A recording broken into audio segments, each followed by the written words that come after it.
মালদা বিধানসভার 50-এর অন্তর্গত 213 নম্বর বুথে আইহো অঞ্চলের বক্সিনগর 2 নম্বর পিপি প্রাথমিক বিদ্যালয় ইভিএম মেশিন খারাপ থাকায় প্রায় 1 ঘন্টা ধরে ভোট নেওয়া বন্ধ রয়েছে।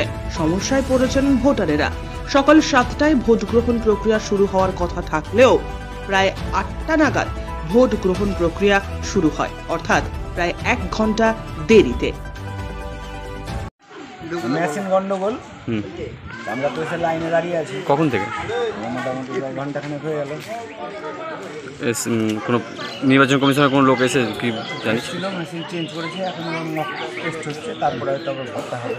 তো আমাদের এই টাইমগুলো লস হচ্ছে, এরা প্রথম থেকে এগুলো টেস্ট করবে না। আপনার নাম? দেবপ্রসাদ সাহা।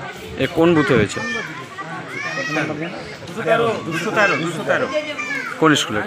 বক্সিনগর বিধানসভা মালদা। সমস্যা 8টা বেজে গেল, এখনও আমরা পাচ্ছি না বুঝতে লাইনে দীর্ঘক্ষণ থেকে দাঁড়িয়ে আছি। তা কি বলছে? কাজ আছে, কাজ বন্ধ করে আমরা এখানে যে সকাল সকালে ভোটটা দিয়ে আমরা বেরিয়ে যাব নিজের কাজে। মানে কী কারণে বন্ধ রয়েছে? মেশিন খারাপ। মেশিন থেকে ভালো মেশিন আনতে পারেনি, ভাঙা মেশিন নিয়ে এসছে এখানে। কটা থেকে লাইনে দাঁড়িয়ে রয়েছে? আমরা 6:30টার থেকে দাঁড়িয়ে আছি লাইনে। আপনার নাম?